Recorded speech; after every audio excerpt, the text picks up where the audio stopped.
भक्तों को हमारा प्रणाम।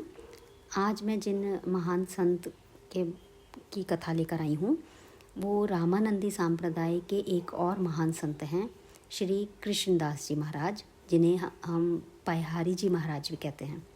पयहारी जी महाराज के नाम से वो बड़े विख्यात हुए। उनकी कथा का आज हम वर्णन सुनेंगे।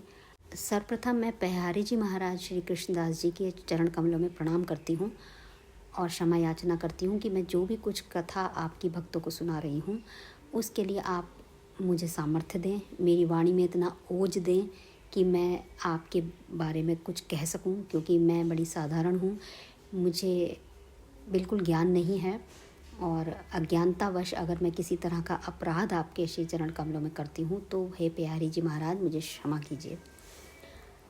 आज भक्तों पयहारी जी महाराज के बारे में क्या कहूँ। रामानंदी संप्रदाय के बड़े महान संत हुए हैं।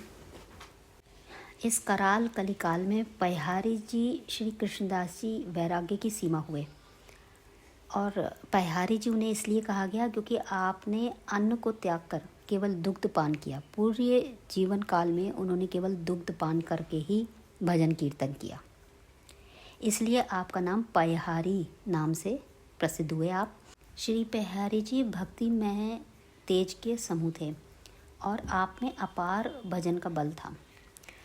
बाल ब्रह्मचारी रहे और भारतवर्ष के जितने भी छोटे बड़े राजा महाराजा थे वे सभी आपके चरणों की सेवा करते थे। दधीची के वंश में उत्पन्न हुए थे और भक्ति का इतना उज्जवल तेज था उनके चेहरे पर कि हर एक कोई जो भी उन्हें देखता था बस उनका ही हो जाता था। ऐसे हमारे पयहारी जी महाराज हुए, श्री कृष्णदास जी महाराज।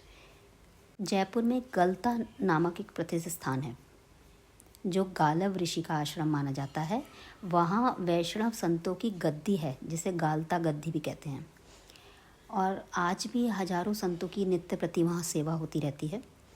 एक समय वहाँ के स्वामी श्री कृष्णदास जी नाम के प्रसिद्ध संत हुए, यानी कृष्णदास जी महाराज वहाँ के स्वामी रहे और दधीची के वंश में उत्पन्न हुए थे, इसलिए दाहिमा ब्राह्मण कहलाए। उन्होंने आजीवन अन्न के स्थान पर केवल दुग्ध का यानी कि दूध का ही पान करा, जिसके कारण आप पयहारी बाबा के नाम से भी विख्यात हुए हैं। एक बार पयहारी जी कुल्लू की पहाड़ियों पर चले गए और वहाँ एक गुफा बनाकर वहाँ बैठ गए और भगवत भजन में लग गए। जब उस निर्जन पहाड़ी गुफा में दूध कहाँ से प्राप्त होता, वो तो दूध के अलावा कुछ लेते नहीं थे, परंतु उन्हें भला किस बात की चिंता तो उसे करनी थी जिनका वे भजन कर रहे थे, क्योंकि अपने भक्तों के योगक्षेम का भार तो वह स्वयं ही वहन करते हैं। प्रभु प्रेरणा से पहाड़ियों पर चरती हुई एक ग्वाले की गाय झुंड से निकलकर उस पहाड़ी गुफा के पास चली आई और उसके स्तनों से दुग्ध की धारा बहने लगी। पयहारी जी बाबा ने इसे ईश्वर की कृपा मानी और अपने कमंडलू में दूध एकत्रित कर लिया और उसी का ही पान करने लगे। गाय फिर से जाकर झुंड में शामिल हो गई। अब तो ये नित्य प्रति का क्रम हो गया। गाय आ जाती, बाबा जी को दूध मिल जाता। एक दिन ग्वाले ने गाय को गुफा की ओर जाते हुए देख लिया तो वह उसके पीछे पीछे वहाँ तक चला गया। वहाँ का अद्भुत दृश्य देखकर वह किकत्वमूढ़ हो गया और जड़वत होकर खड़ा हो गया। फिर पयहारी जी बाबा को सिद्ध संत समझकर उनके चरणों में गिर पड़ा और बोला, बाबा गौमाता की कृपा से आज मुझे आपके दर्शन हो गए, आप मुझ पर कोई सेवा बता दीजिए, आपकी कोई सेवा मैं कर दूं। पयहारी जी बाबा उसकी साधुता और सेवा भाव से बहुत प्रसन्न हुए और बोले, तुम कोई वरदान मांग लो। ग्वाला बोला, प्रभु आपकी कृपा से मुझे दूध और पूत सब कुछ प्राप्त है, मुझे अब किसी वस्तु की आवश्यकता नहीं है। हाँ, अगर आप मुझ पर कुछ देना ही चाहते हैं, कृपा करना चाहते हैं, तो मेरे देश के राजा का जो राज्य छिन गया है वो उन्हें वापस मिल जाए, ऐसी कृपा कर दीजिए। बाबा उसकी निष्परता, स्वामी भक्ति, परोपकारिता को देखकर बड़े प्रसन्न हुए और कहा कि तुम अपने राजा को यहाँ लिवा लाओ। उन दिनों वहाँ के राजा शत्रुओं के द्वारा राज्य छिन जाने के कारण, प्राण संकट के कारण एक गुफा के अंदर छिपे बैठे थे।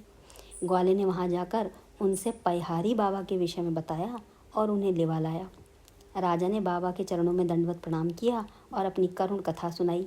बाबा ने राजा को विजयी भव का आशीर्वाद दिया और कहा कि इस पहाड़ी पर चढ़कर चारों ओर से देखो, जहाँ तक तुम्हारी दृष्टि जाती है वहाँ तक का राज्य तुम्हारा हो जाएगा।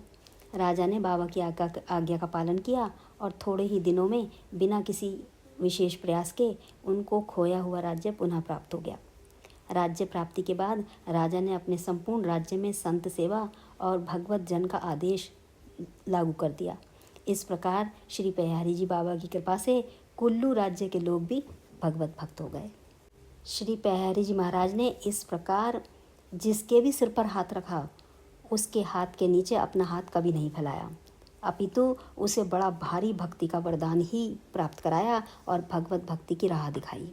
ऐसे हमारे कृष्णदास जी महाराज श्री पयहारी जी हुए। भक्तों, आगे के छोटे छोटे वीडियोस में मैं पयहारी जी के बहुत सारे ऐसे छोटी छोटी घटनाएं हैं, ऐसे विचित्र वर्णन हैं जो मैं आगे आपको छोटे छोटे शॉर्ट्स में ज़रूर आगे रखूँगी, क्योंकि इससे वीडियो बहुत लंबा हो जाता है। इसलिए आज की कथा को हम यहीं विश्राम देते हैं।